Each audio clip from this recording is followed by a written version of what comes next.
देखिए बड़ा सुंदर गीत बजौला न मास्टर का।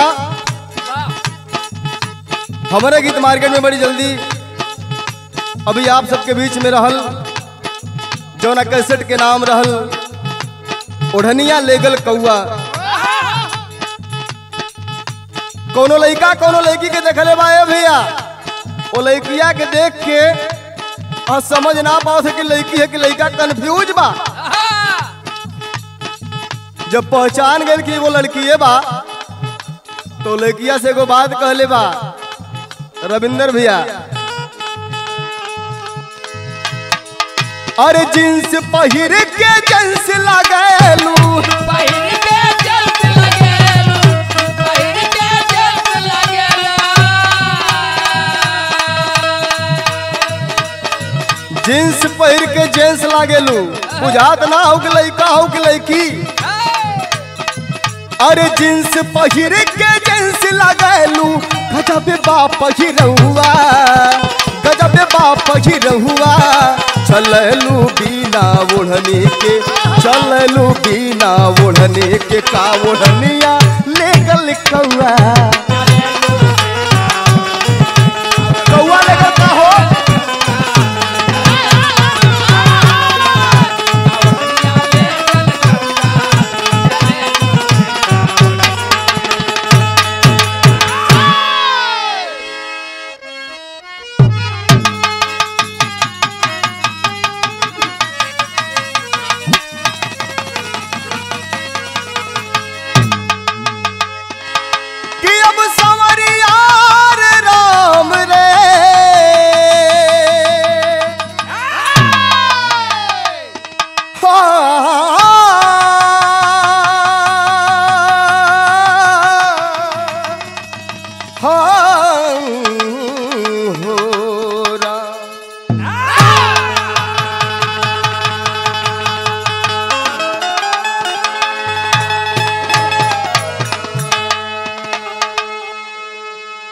आइए बाबूजी, मैं गायक ओमकार प्रिंस आप समस्त सम्मानित जनता का चरण स्पर्श योग शिष्टाचार करते हुए आप सभी के बीच जिला जालौर कांड प्रस्तुत कर रहा हूं। मुझे आशा नहीं विश्वास है कि आप लोग इस बिरहा को जरूर पसंद करेंगे।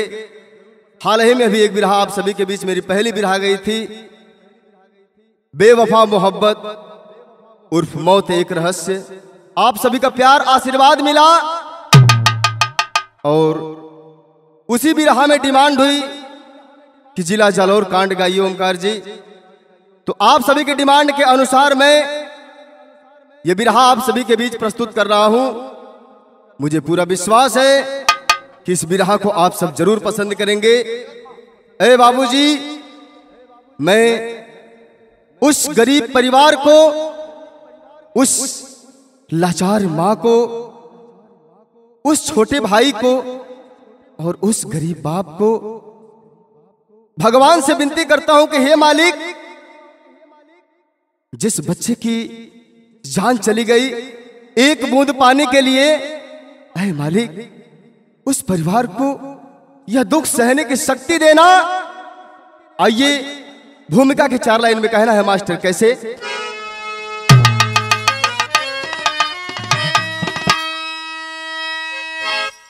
रो रहा मेरा भारत व सारा जहां, एकता बताने वालों तुम हो अब कहां।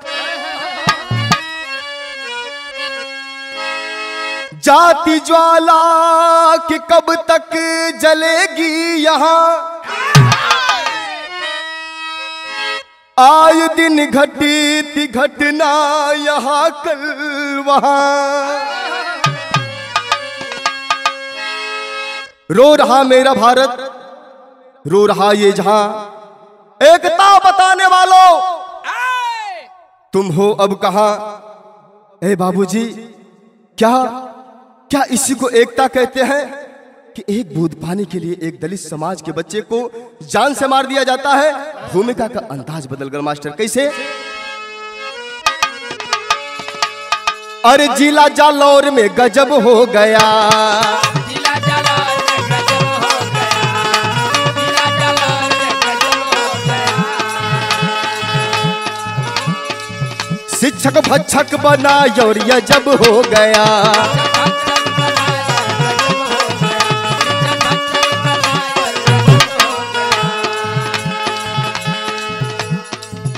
दिल दुखने लगा दास्तां सुन के दीपक, दिल दुखने लगा दास्तां सुन के दीपक।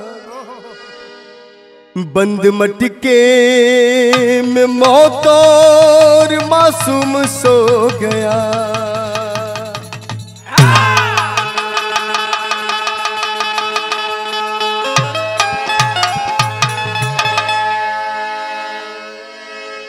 अरे बाबूजी, राजस्थान प्रांत जिला जालौर के अंतर्गत एक गांव पड़ता है, जिस गांव का नाम सुराना साहिला बताया गया।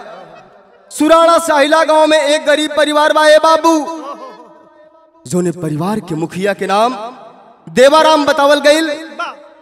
देवाराम के भगवान 2 गो संतान देलन, 2 गो बेटवा देले बाड़े, जोने में बड़ बेटवा के नाम इंद्र कुमार मेघवाल बतावल गईल और छोट बेटवा के नाम नरेश मेघवाल बतावल गईल। बाबूजी, आई बिरहा में 2 लाइन गजल के भाव में कहेंगे बाकी से।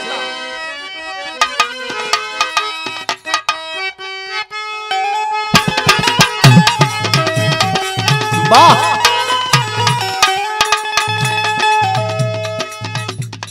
न बजिया बैठ क्या जाने,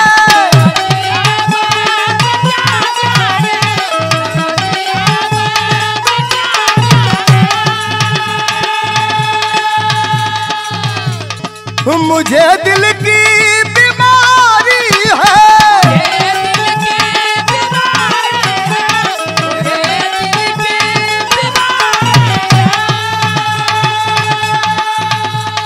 मुझे दिल की बीमारी है,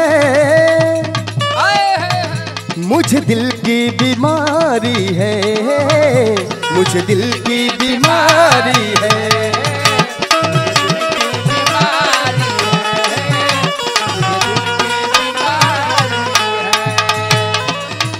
यही तो गजल रहल भैया, लेकिन कवि जी बिरहा में भाव का देहलन।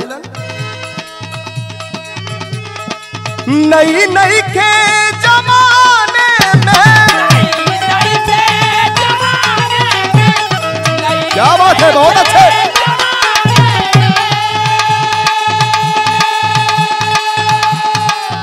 इतना फैलल बीमारी है,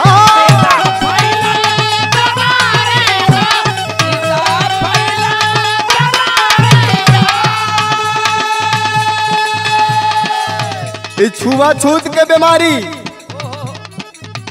बारे मेरा समाज, बारे मेरा हिंदुस्तान।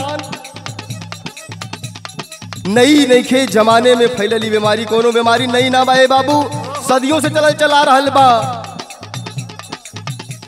नई नई के जमाने में,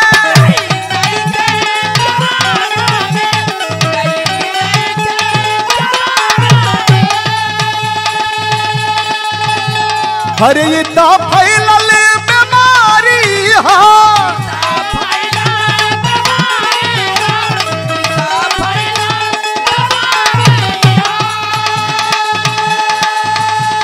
इतना फैलल बीमारी है, इतना फैलल बीमारी है, इतना फैलल बीमारी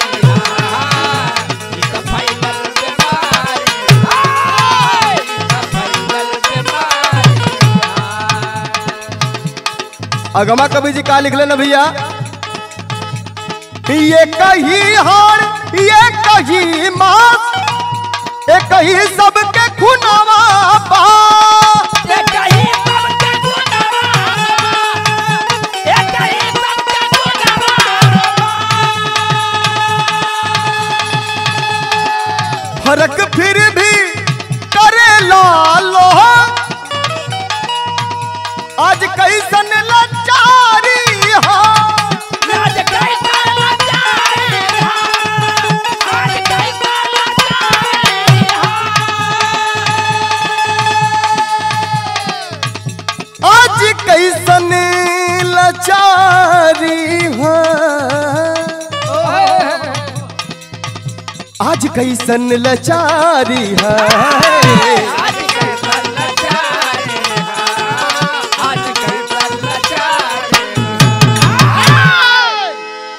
ऐ बाबूजी, लोग कहते हैं हम एक हैं, हम एक हैं।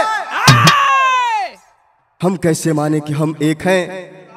हम एक होते तो ये दो बातें कहां से आती है बाबूजी? एक दलित समाज को एक घुट पानी के लिए मार दिया जाता है। हम कैसे माने कि हम एक हैं? हमारे विरह के जैसे शुरुआत हो गई मास्टर।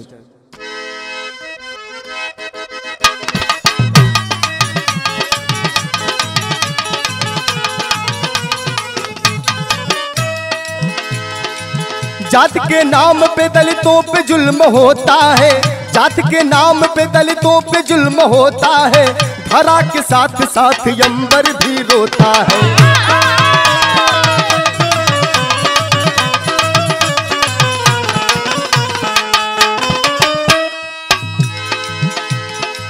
जिला जालौर की ये दुख भरी कहानी है, जिला जालौर की ये दुख भरी कहानी है, मासूम की मौत बन गया जहां पे पानी है।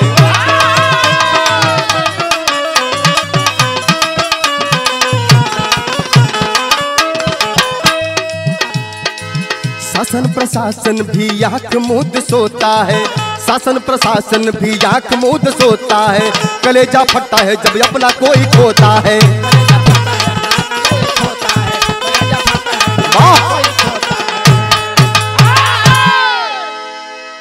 ए बाबूजी, कहल जाला कि हमार देश आजाद हो गई ना? ये बाबूजी, हमार देश अभी आजाद ना भइल।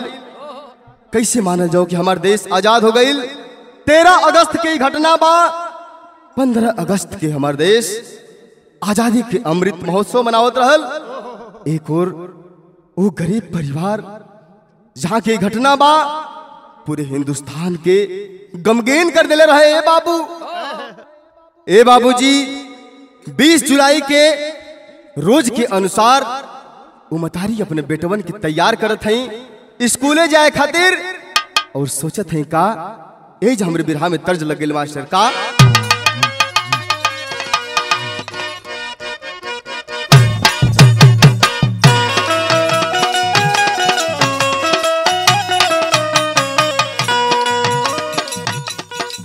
देखिए एक बार फिर से हमारे ये गीत लग गई ले भैया। कवन गीत? भैया जोन मार्केट में भी जल्दी आयल रहल, जोने का नाम रहल चांद छाप टिकुली। कौनो लड़का अपने भौजाई से मजाक कर देलस आ कहला का, अरे चांद छाप टिकुली सटा के चले जबर रही यारे भौजी। वाह,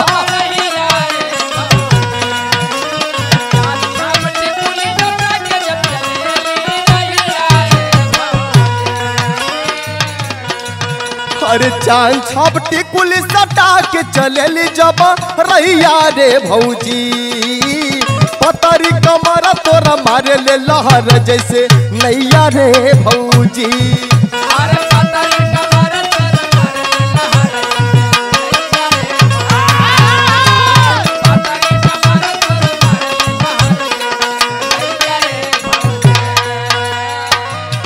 ही तो तर्ज रहले मास्टर। लेकिन वो दिनमा माई तैयार करके भेजे थी बचवन के स्कूले। आ सोचत का है, अरे बचवन के काके तैयार भेजल स्कूलवा हो माई।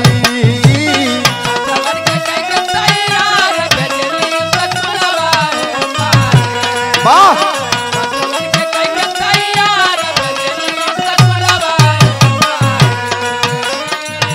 अरे बचवन के तक तैयार भेजली स्कूलवा हो माई। इंद्र नरेश पढ़ी कटिए कलेश दोनों फुलवा हो भाई।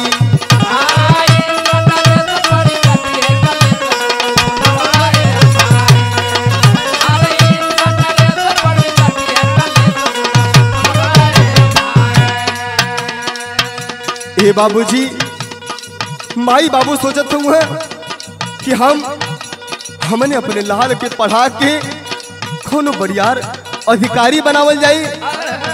गरीबी की अवस्था में वो दोनों बचवन का नाम देखी सरकारी स्कूल में ना लिखा के एगो प्राइवेट स्कूल में नाम लिखौन है। और सोचत हुआ कि हमार लाल कुछ लायक हो जाए तो हमने के दुख कट जाए, हमने के गरीबी कट जाए।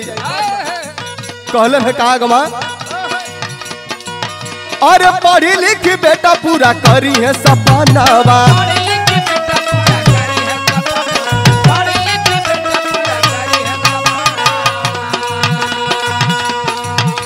आ सोची सोची माई भरे टिफिन में खानावा।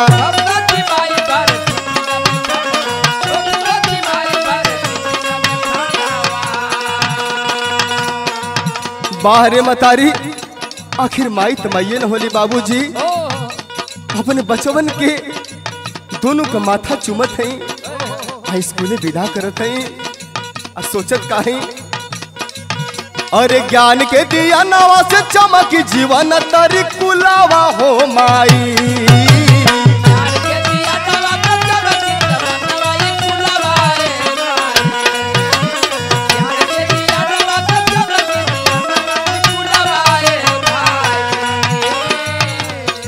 ज्ञान के दियनवा से चमकी जीवन तरी कुलवा हो माई।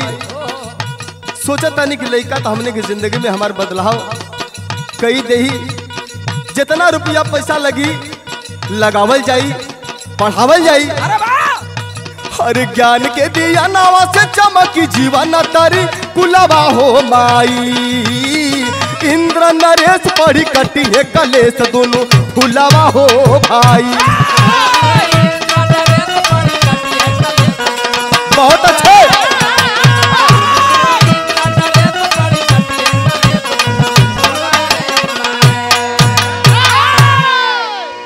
ए बाबूजी रोज के अनुसार उमतारी अपने दोनों बचवन के तैयार कैली है। ई सोचत है कि हमार बचवा पढ़ लिख के हमने के गरीबी काटी अधिकारी बनी तो हमने के दुख भाग जाई। अपने दोनों बचवन के माथा चुमत हैं स्कूले भेजत हैं। ये बतिया से माई अनजान बाड़ी ये बाबू कि हमरे लाल के काल वो स्कूलवा में इंतजार करत है। दोनों बचवा स्कूले गए हैं। ये बाबूजी देखी दोपहर ले कैसो समय बितौला है। समय बितौला के बाद जब दोपहर भइल बाद दोनों भाई लंच करे गए हैं। लंच कैले के बाद पानी पिए जात हो बचवा वही जेठ फिर तर्ज लग गए मास्टर कवन तने एक पत्ती बढ़ के आजा मास्टर। वाह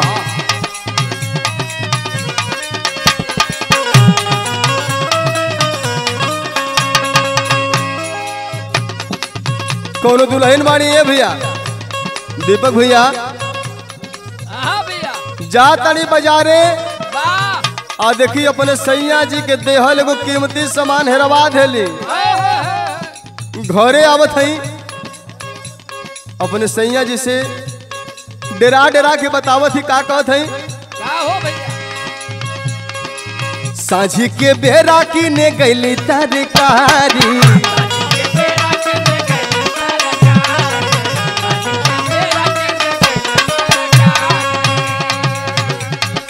रहे बलम भीड़ मार्केट में भारी।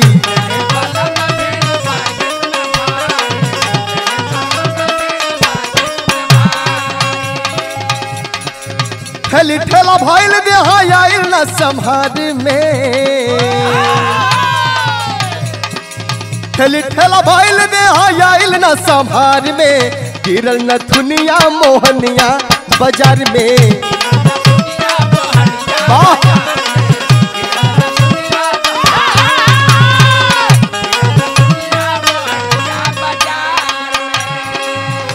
तो तर्ज रहा, लेकिन भाव का देला मास्टर।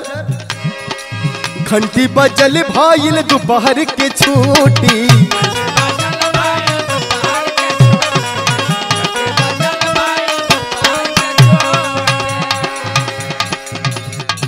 लंच करे गईले दोनों भाई साथे बैठी,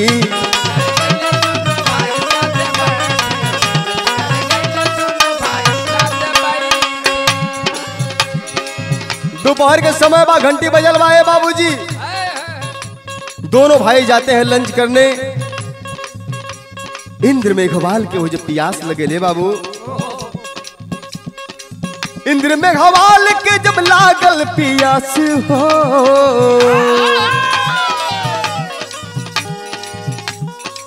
इंद्र मेघवाल के जब लागल प्यास हो, पानी पिए गईले घड़ी लवा के पास हो।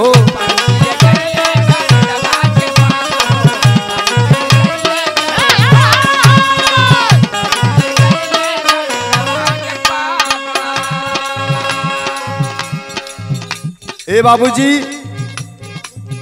दोनों भाई साथे लंच कैलन हो, और देखी प्यास लगेला अचानक इंद्र बबुआ के।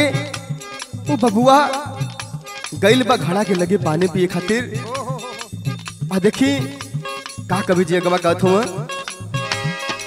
गाला सुखात रहे सब कुछ भूला के, पानी पिए गइल इंद्र ढाकन हटा के।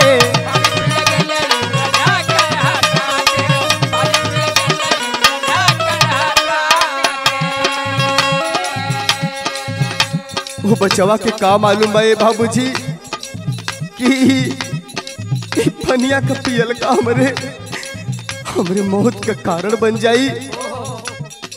गाला सुखात रहे सब कुछ भूला के, पानी पिए गई इंद्र ढाकन हटा के। रहले अनजान पानी रोक दे सांस हो, रहले अनजान पानी रोक दे सांस हो, पानी पिए गईले घड़ी लवा के पास हो।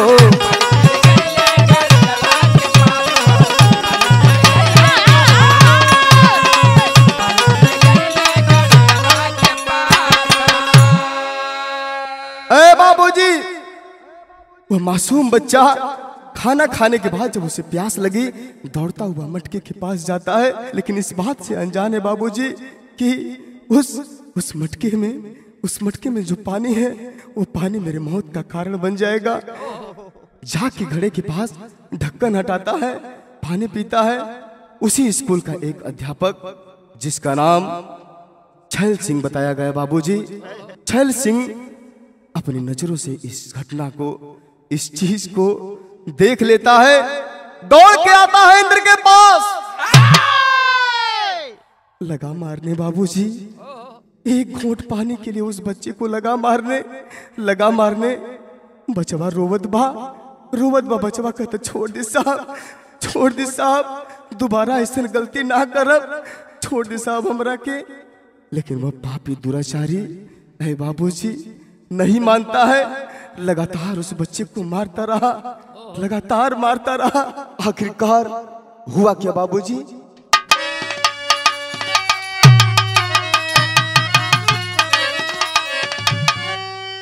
अरे बाबू जतियाजू के काल बन गईल, अरे हाय जतियाजू के काल बन गईल। अरे रो दिया भारत पूरा दुख से फाटा, छतिया छतिया छतिया छतिया। ए बाबूजी, इंद्र मेघवाल वह मासूम बच्चा मात्र एक घूंट उस मटके से पानी ही तो पिया था। यही इस बच्चे का कसूर था, यही इस बच्चे की गलती थी, यही कारण बन गया उस बच्चे की मौत का। चौक के भाव में कहे कि पड़ गया मास्टर कैसे?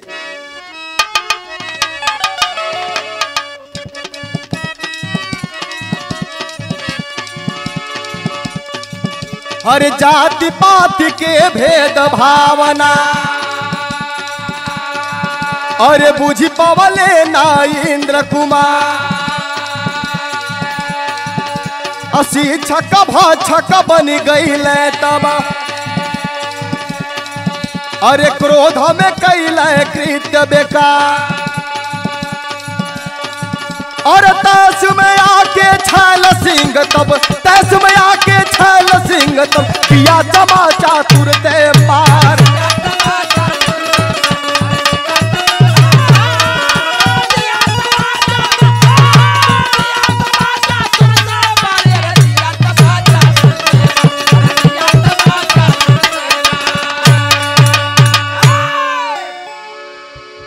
हे बाबूजी, इसे जाति पाति का भेदभाव नहीं कहेंगे तो और क्या कहेंगे। वह 9 साल का मासूम बच्चा बस पानी पिया था, पानी पीने की इतनी बड़ी सजा। रो रहा है मेघवाल, इंद्र मेघवाल वहीं पे रो रहा है। बाबूजी, हे बाबूजी, आखिर इतनी बड़ा सजा हमके मत दे बाबूजी, हमारी जान छोड़ दे, मत मारी बाबूजी। आखिर हमसे गलती हो गई, हम स्वीकार करे थे। रोवत वो बचवा 9 साल के, आखिर कहे तो का कहे, हथवा छोड़ के गोलवा पर गिर गले बाबूजी, गिर गल वही कत छोड़ दा बाबूजी, हमारे जनवा छोड़ दा। लेकिन वह पापी दुराचारी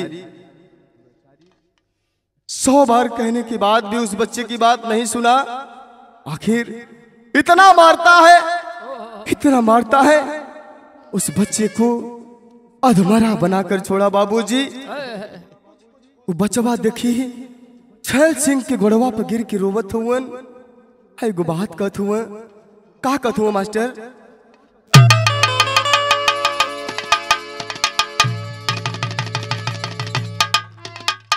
कि मोरे बगिया के, मोरे बगिया के सुनर सुगनवा, सुगनवा कहवा उड़ी चलल हो।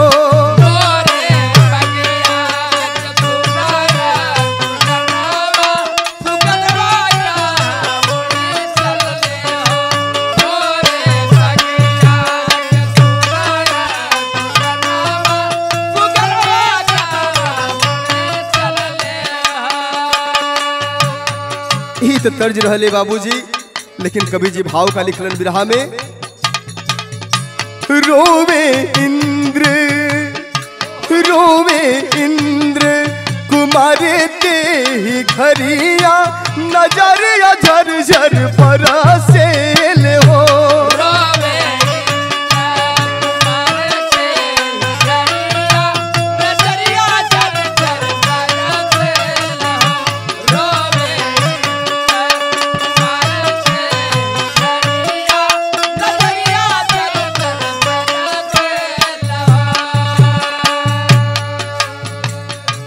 माफ कैदा साहब, गोड़वा पकड़ के वो बचवा रोवत बा। हे बाबूजी, कहत बा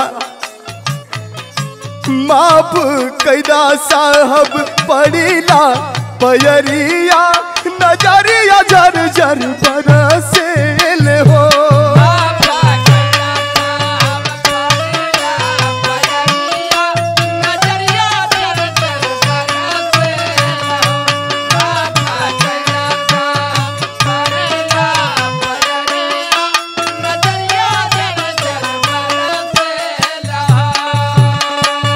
रोवत बा बचवा, हाथ जोड़ले बा। देखी आखिर बच्चा तो बच्चे ने बा बाबूजी, कितना चोट बर्दाश्त करे बाबू। आखिया से आंसू गिर कनवा से खुनावा,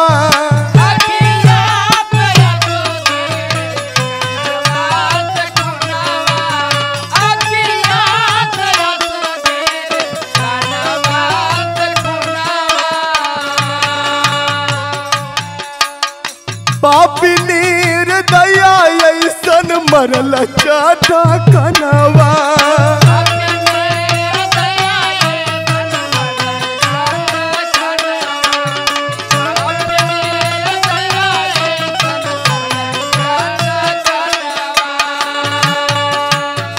बाहर पापी छैल सिंह, क्या तेरे घर में कोई औलाद नहीं थी? अरे क्यों तूने ऐसा किया रे? आखिया से आंसू गिर कनावा से खुनावा पापी निर्दया ऐसन मरल चाटा कनावा घेरले बाटे घेरले आखी के संभनावा अनहरिया नजरिया झरझर परा से ले वो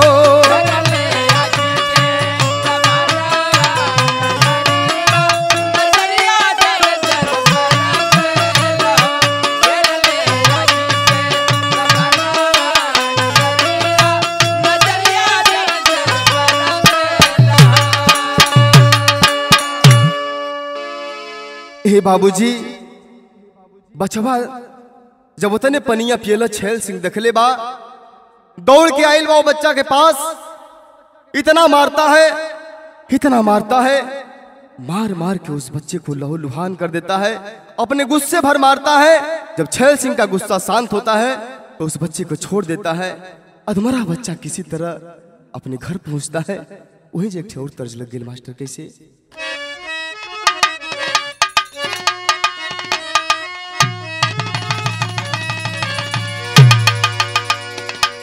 अरे रोई मरबोए राजा हरे रोई मरबोए राजा जही बाजो पुरुब के देसवा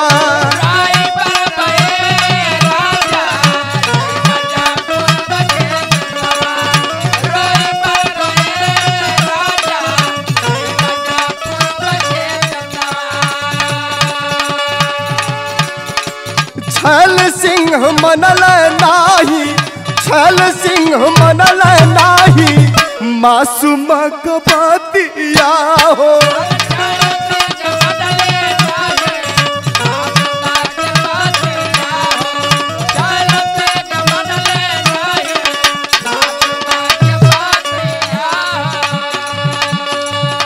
मारी मार देहिया के मारी मार देहिया के कैल दूर गतिया हो मारी मार देहिया के कैल दूर गतिया हो छैल सिंह मनल नाही मासूम कबातिया हो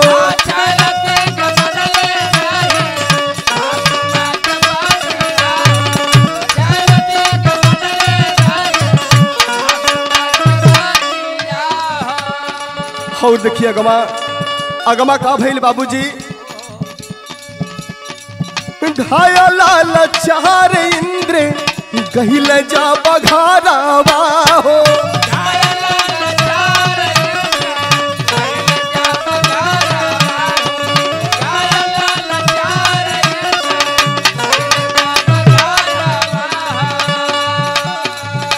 घरे पहुंचल बाबू बालक देखले बड़ी माई देखत ही बचवा हमार ये हालत में पूछे लगली माई ताबा देख के चेहरावा हो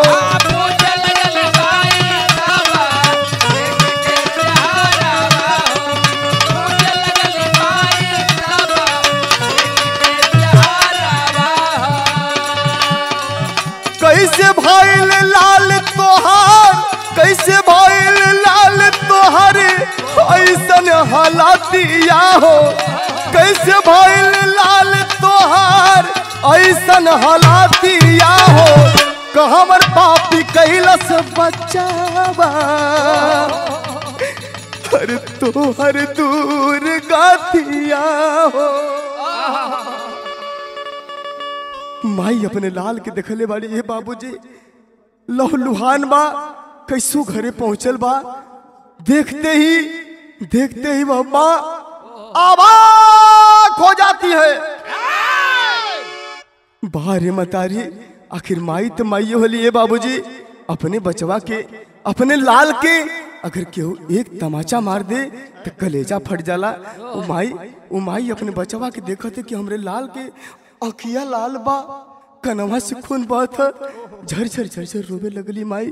विदेशिया का भाव लगल मास्टर कैसे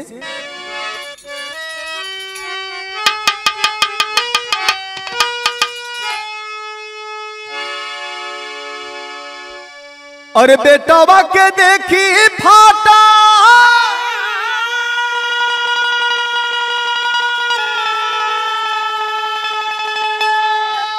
अरे माई के कार जावा हो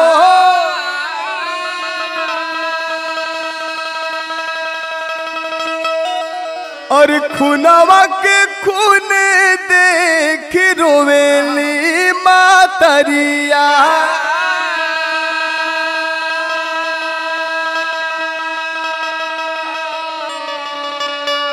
और धूर माटी पोछे पूछे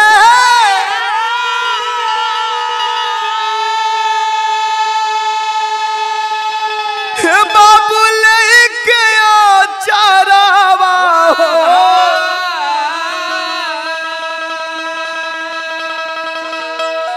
अरे घौआ के देखी पौआ था में ना सारी रिया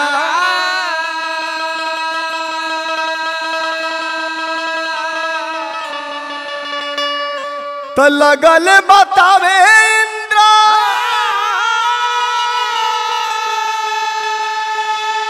अरे आज दोपहरावा हो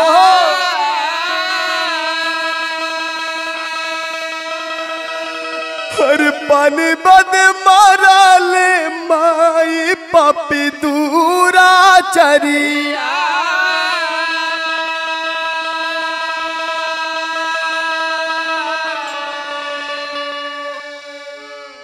बाबूजी अपने कलेजे के टुकड़े को आंचल में उड़ाकर माँ रो रही है। अपने बेटे के दर्द को महसूस कर रही है। झरझर झरझर रो रही है माँ। पोपट का भाव लग गया मास्टर कैसे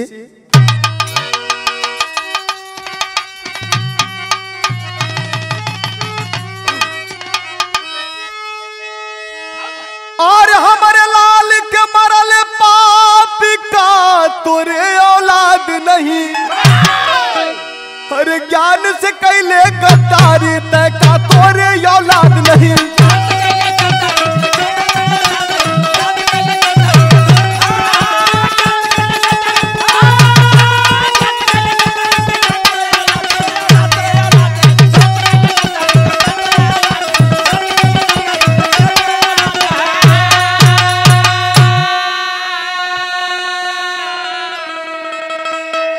अरे जाति पाति के भेदभाव में अरे गिरावले गुरु का गरी मारे धरती अंबर चारों दिशा में अरे गूंजे जे कर मही मारे अरे जब ही जीवन होला पापी का तो के अब याद नहीं अरे दर्द न जनले माई के अब का तोरे औलाद नहीं। अपने बचवा के लेके छैल सिंह के पास जब पहुंचल बाहू लाचार गरीब औरत इतना बतिया छैल सिंह से कहत बा। छैल सिंह टूट गए बतिया सुन के ये बाबूजी महसूस करे लगलन कि हमसे ही कागल हमसे तो गलती हो गई। लोग दबाव डालते हैं गांव वाले। दबाव डालने के बाद छैल सिंह अपनी गलती स्वीकार करते हुए उस परिवार को 1.5 लाख रुपए नगद और इलाज पे जो खर्च आएगा वो अलग से देने का वादा करता है। आला का भाव लग गया मास्टर जी कैसे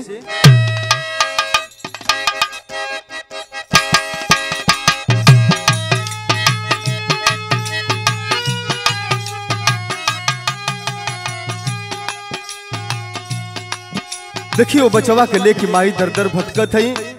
ए हॉस्पिटल से वो हॉस्पिटल वो हॉस्पिटल से वो हॉस्पिटल झंखमाई बाबू लेके अधमरा ललनवय भैया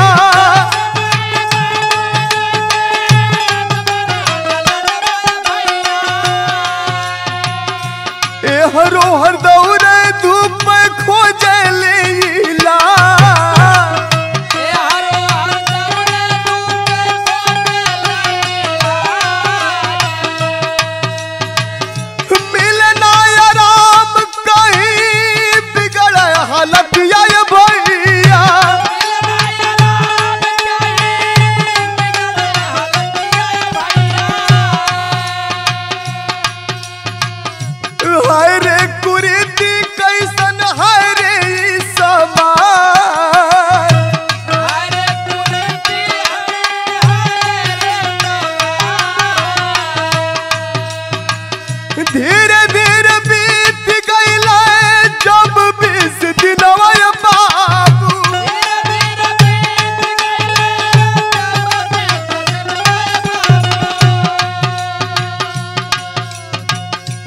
भर्ती कैल इंद्र के उदयपुर ले जाए।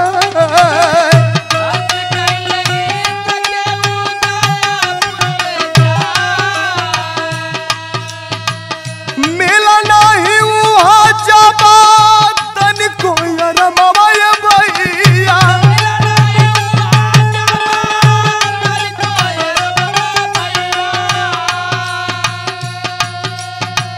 डॉक्टर साहब कहला कहीं और दा देखा।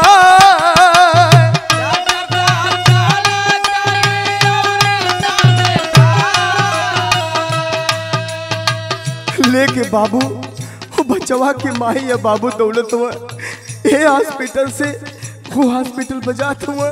वहाँ डॉक्टर जवाब देते तो दूसरे हॉस्पिटल पर जाते हुआ। बचवा की हालत दिन पे दिन बिगड़ जात बाए बाबू। भगवा का भाई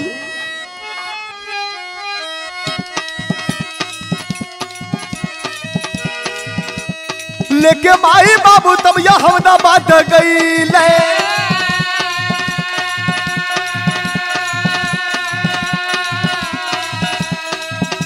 हर नाजुक समय कौनो सूझा ना उपाय।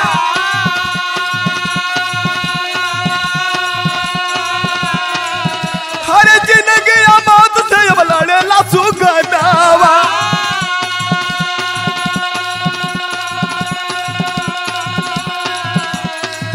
हर तेरा हो या गस्त गैला सुगावा पला।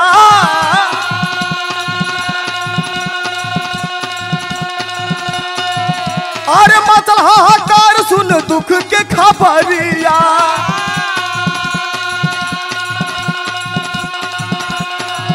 अरे लसिया पगले बाबू माई मुरुझा।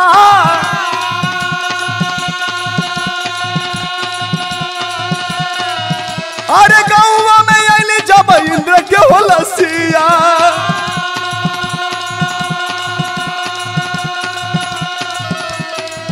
अरे दुखवा गरीब बाबा के या बना सहा।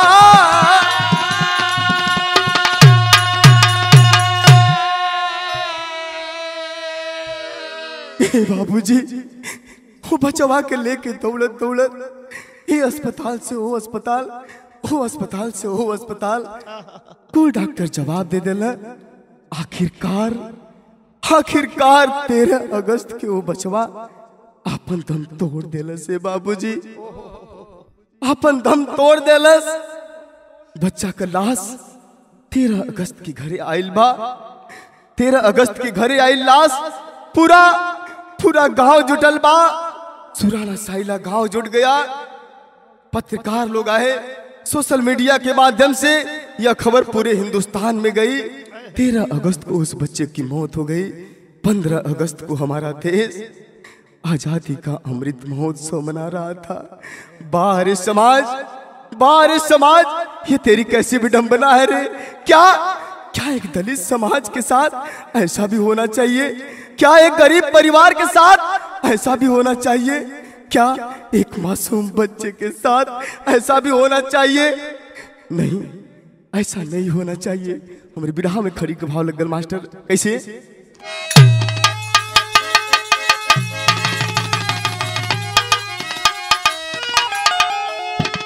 और सूत्र के चलते कद्र नहीं अब कैसन दुनिया। और सूत्र के चलते कद्र नहीं अरे अब ये कैसन दुनिया। अरे कल पे कभी कल खनिया ये कैसन दुनिया।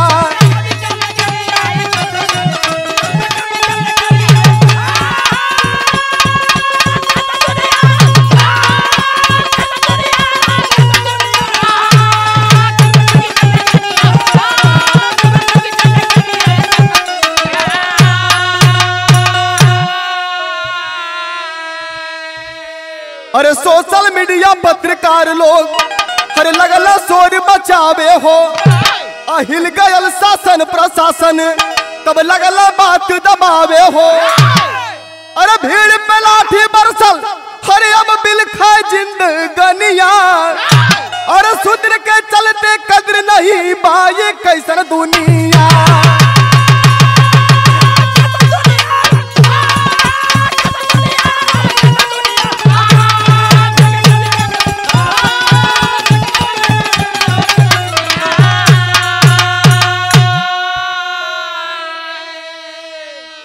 अपना समाज है बाबूजी। चारों तरफ लोग कहते हैं, मंचों के माध्यम से नेता कहता है, फिल्मों में अभिनेता कहता है हमारा देश आजाद हो गया, हमारा देश आजाद हो गया। अरे बाबूजी, मेरा देश अभी आजाद नहीं हुआ। मेरा देश आज भी मेरा देश जाति पात ऊंच नीच के भेदभाव की जंजीरों में जकड़ा हुआ है। बाबूजी, बिरहा के आखिरी लाइन में कहे कि परगल कैसे कि गुरु बिहारी गुरु गणेश गुरु राम लाल की माया, स्वर्ग में सोचे कभी चंद्रिका बच्चन जी दुर्दिन आया। अरे जब दिया